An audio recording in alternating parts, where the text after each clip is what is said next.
वजह स्पष्ट है कि बार बार क्या री एग्जाम देते रहेगा इस देश का युवा। और री एग्जाम तो उन पेपर में जिसमें आपकी धांधली पकड़ी गई, उन परीक्षाओं का क्या? हम कैसे मान लें कि तमाम परीक्षाएं जो आज होती हैं उसमें धांधलेबाजी नहीं होती? आप एनटीए को लाए, 17-18 में लाए, ये कहते हुए कि एफिशिएंसी होगा। एफिशिएंसी किस चीज़ का? एक प्राइवेट एंटिटी जिसमें 25 से भी कम परमानेंट कर्मचारी हैं, जो हर चीज़ को आउटसोर्स करता है, पेपर बनाने से लेकर इन्विजिलेशन से लेकर कंप्यूटर से लेकर सेंटर से लेकर ट्रांसपोर्टेशन। वहाँ पे आपने अपने पक्ष के लोगों को फिट किया और यही होता है। कहीं स्ट्रॉन्ग रूम से पेपर लीक हो जाएगा, कहीं टेलीग्राम पे पहुंच जाएगा, कहीं स्ट्रॉन्ग हाउस बन जाएगा, सेफ हाउस बन जाएगा, रिजॉर्ट में बैठाकर स्टूडेंट को एग्जाम से 2 दिन पहले क्वेश्चन पेपर दिया जाएगा उन स्टूडेंट्स को जिन्होंने 20 लाख 25 लाख दिया।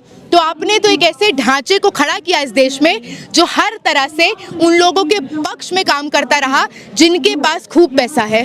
अच्छा, मोदी जी बोले थे कि 2019 में कि हम चौकीदार हैं, वो प्रधान सेवक हैं। यदि वो चौकीदारी ठीक से कर रहे हैं देश में, तो पेपर लीक क्यों हो रही है? चौकीदारी तो वो कर रहे हैं, सवाल चौकीदारी ठीक से करने का नहीं है। सवाल ये है कि चौकीदारी किसकी की जा रही है। चौकीदारी की जा रही है अडानी अंबानी जैसे लोगों की। इसीलिए किसी बिहार के भागलपुर में 1000 एकड़ की जमीन 1 रुपए में अडानी को दे दिया जाएगा, लेकिन वही किसान परिवार जो कर्जा ले लेकर अपने खेत में अनाज बोता है, पाटता है, काटता है, उसी से वो अनाज जो पूंजीपति बेचते हैं और करोड़ों का मुनाफा खाते हैं, उनको उसका कुछ दाम नहीं मिलता। आज किसान लड़ रहे हैं एमएसपी के लिए, लेकिन देश में हर तरह से किसानों को मजबूर किया जाएगा आत्महत्या करने के लिए। उनके किसी भी कर्ज को माफ नहीं किया जाएगा। बड़े बड़े कॉरपोरेट के 4 करोड़ 5 करोड़ 10 करोड़ लोन को माफ कर देगी ये सरकार। तो लगातार देश में चाहे वो महिलाएं हो, अल्पसंख्यक हो, दलित हो, आदिवासी हो, मुसलमान हो, लगातार देश के एक मेहनतकश गरीब अल्पसंख्यक समुदाय के पक्ष में नहीं, उनके खिलाफ तमाम नीतियां आई। उमर खालिद का नाम जोड़ा जा रहा है, उमर खालिद का नाम जोड़ा जा रहा है इस आंदोलन से। वो जेल में है जबकि।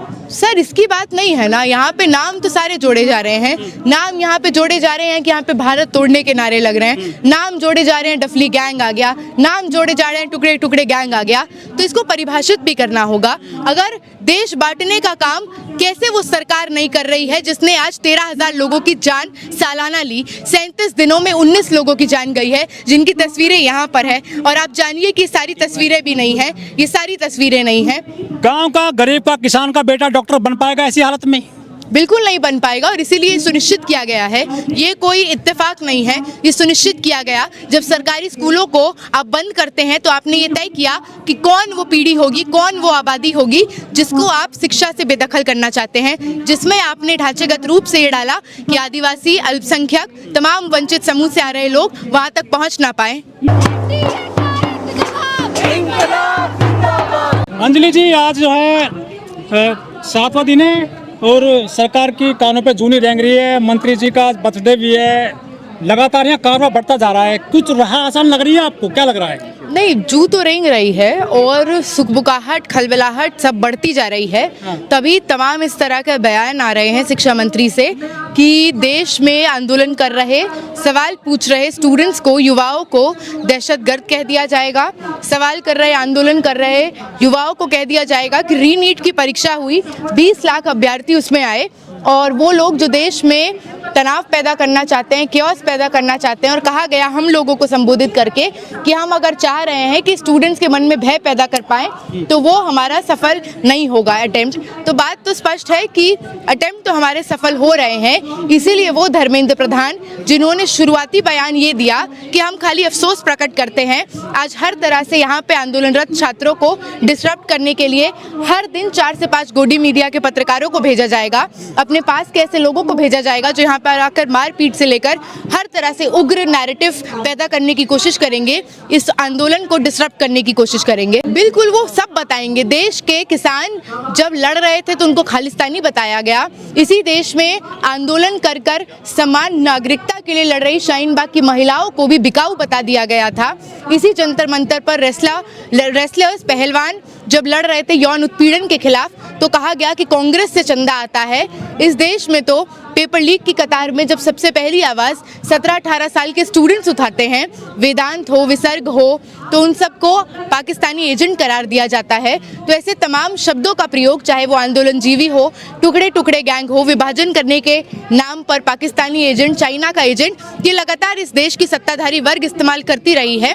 और ये उनके अंदर का डर दिखाता है कि जब जनता गोलबंद हो जाए और उनके सिंहासन और कुर्सी पे बात आ जाए तो वो हर तरह का प्रोपेगेंडा साधने के लिए तैयार है। अंजलि जी, आप तो देख रही ना, लगातार बड़ी मजबूत सरकार है ना, आंदोलन का असर होता ही कहाँ है इस सरकार पे? नहीं, वो सही बात है, पर क्योंकि ये सवाल तो आपका भी हमसे नहीं होना चाहिए साथी।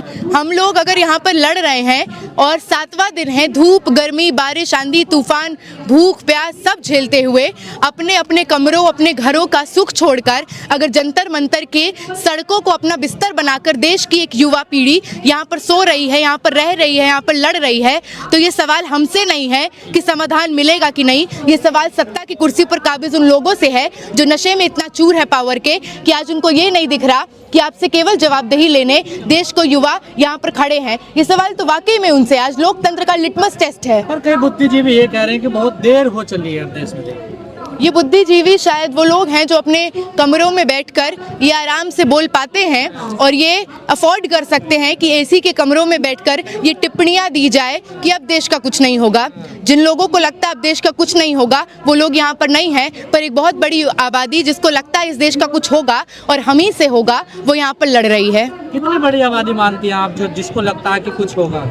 हम लोग हर दिन देख रहे हैं, नीट का एग्ज़ाम था, उसकी तैयारियों में जो स्टूडेंट्स व्यस्त थे वो खुद नहीं आए, उससे पहले की शाम उनके माँ बाप आते हैं क्योंकि उनका सवाल तो ये है कि रीनीट तो हो जाएगा पर बार बार री एग्ज़ाम की ये कड़ी क्यों हम बर्दाश्त करें। साल भर मेहनत कर कर एग्ज़ाम में बैठने वाले लोग जो कर्जा लेकर, उधार लेकर बच्चों को कोचिंग सेंटर में पहुंचाते हैं, जैसे तैसे पूरे समाज, पूरे खानदान का एक आस लगा होता है। एक एक बच्चा जब ऐसे एग्ज़ाम में बैठता है कि आने वाले समय में पूरे खानदान की शक्ल सूरत बदल जाएगी, एक सरकारी नौकरी, एक इंजीनियर, एक डॉक्टर अगर घर से निकलेगा, तो वो लोग यहाँ पर लगातार आ रहे हैं। आपको 4 बजे के बाद से यहाँ पे संख्या में जो इजाफा दिखेगा वो इस बात की गवाही देता है कि माँ बाप और तमाम नौकरी पेशा लोग जो अपने बच्चों के बेहतर भविष्य के लिए नौकरी जाते हैं, दफ्तर पे जाते हैं, वो घर जाने की जगह शाम को जंतर मंतर आते हैं। लगातार वो लोग जो खुद नौकरी करते हुए पढ़ाई कर रहे हैं, कॉम्पिटिटिव एग्जाम की तैयारी कर रहे हैं, वो आपको इस हड़ताल में दिखेंगे। हर दिन अपनी भागीदारी सुनिश्चित करते हैं। एक बड़ी आबादी यूपी हो, गुजरात हो, बंगाल हो, महाराष्ट्र हो, मध्य प्रदेश हो, तमिलनाडु हो, वहाँ से आकर कोई 3 दिन, कोई 4 दिन, कोई लगातार इस धरना स्थल पर रुक रहा है। ये वो डेस्परेशन दिखाता है एक पूरी पीढ़ी का जिसने अपना सब कुछ बिका दिया, सब कुछ बेच दिया ताकि बेहतर भविष्य हो। तो आज ये लड़ाई खाली इस चीज़ की लड़ाई नहीं है कि धर्मेंद्र प्रधान को इस्तीफा देना होगा। देश में वो सत्ताधारी वर्ग जिसको लगता है वो कुछ भी कर देगा और कुर्सी पर बना रहेगा, आज ये लड़ाई अकाउंटेबिलिटी की लड़ाई है। तो क्या सरकार को अब चिंता करनी चाहिए? सरकार तो चिंता कर ही रही है, तभी आपको ऐसे तमाम लोग दिख जाएंगे जो यहाँ पे अपना प्रोपेगेंडा साधते हुए, अपनी टीआरपी बढ़ाते हुए यहाँ पे आएंगे और ये इस उम्मीद में आएंगे कि युवाओं को कुछ ऐसा बोल दे कि वहाँ से कुछ कंटेंट निकल जाए, कुछ प्रोवोक कर दे। तो ये उनकी बौखलाहट दिखाता है। हमला भी तो कर रहे हैं, हमला कर रहे हैं। एक व्यक्ति को इतनी जोर से मारा, उनका सर फट गया। वो अपनी बेटी के साथ यहाँ पर आए, उनकी बेटी जो तमाम इन परीक्षाओं में अपीयर हुई है, 12वीं का एग्जाम दिया है। तो ये हमला लगातार हमने देखा, कहीं जयपुर में हमला होता है, कहीं दिल्ली में हमला होता है, रोज हो रहा है, कल रात को भी हमला हुआ है। तो ये तो बात स्पष्ट है कि क्योंकि आपको जवाबदेही देनी नहीं है, आपको सीधे आकर अकाउंटेबिलिटी का भी तो पहला पड़ाव कॉग्निजेंस है कि आपने इसको दर्ज किया कि देश में विरोध हो रहा है, आपके इस्तीफे के मांग के साथ विरोध हो रहा है। जब आपको इसको एक्सेप्ट नहीं करना तो आप क्या करेंगे? आप यहाँ पे मौजूद लोगों को डराने की कोशिश करेंगे और ये डराने की कोशिश है कि यहाँ पे बैरिकेड के बाहर आप देखेंगे तो आपको दिखेगा कि वाटर कैनन से लेकर डिटेंशन वैन की कड़ी लगी हुई है। आपको यहाँ पे दिखेगा ऑरेंज वेस्ट में यहाँ पे पुलिस के कर्मचारी घूमते रहते हैं जो लगातार यहाँ पर मौजूद लोगों की फोटो लेते हैं, वीडियो लेते हैं। ये इस तरह का डर है कि अच्छा यहाँ पे प्रोटेस्ट करने आए हो सरकार के खिलाफ, तुम्हारी फोटो, तुम्हारा नाम, तुम्हारा पता, ये सब हमारे पास है। यहाँ पे लगातार आपको दिखेगा कि ड्रोन से लोगों के ऊपर निगरानी की जाती है।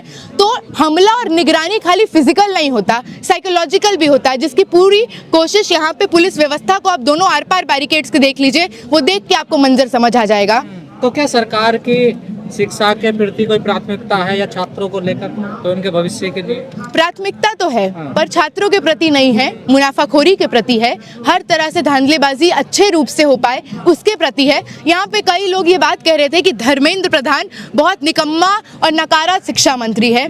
मुझे लगता है भाजपा के काल में चाहे वो स्मृति ईरानी हो, जावड़ेकर हो, ये तमाम लोग सबसे एफिशिएंट मिनिस्टर रहे क्योंकि इन्होंने भाजपा की नीतियों को लागू करने में कोई कसर नहीं छोड़ी। 1 लाख से ज्यादा स्कूलों को बंद किया, एमफिल को खत्म किया, Maulana Azad national fellowship, pre matric scholarship को खत्म किया। देश में ये इंश्योर किया कि एक बड़ी आबादी जो मजदूर है, किसान है, गरीब परिवारों से आती है, उसके लिए शिक्षा के दरवाजे बंद किए जाए। ये इंश्योर किया कि आज किसी भी तरह की अच्छी नौकरी उसको मिलेगा जिसके जेब में पैसा है।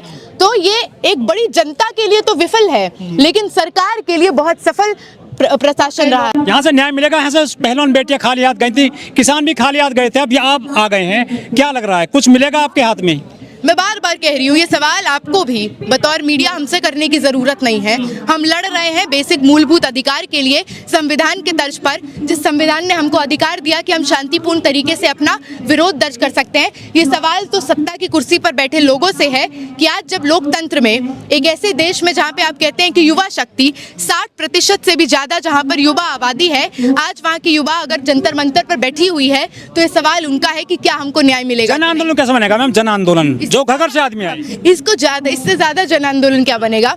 देश में यूनिवर्सिटीज की छुट्टी चल रही है, तमाम लोगों की छुट्टियां चल रही है, उसके बावजूद अगर यहाँ पर हर दिन 1000-2000 लोग आ रहे हैं, मिनिमम भी जब कभी लोग रह रहे हैं 300-400 लोग यहाँ पे सो रहे हैं, तो इससे व्यापक जन आंदोलन क्या होगा? हम तो उम्मीद करते हैं कैंपसेस खुलेंगे तो यहाँ की जो संख्या है वो दुगनी चौगुनी होगी।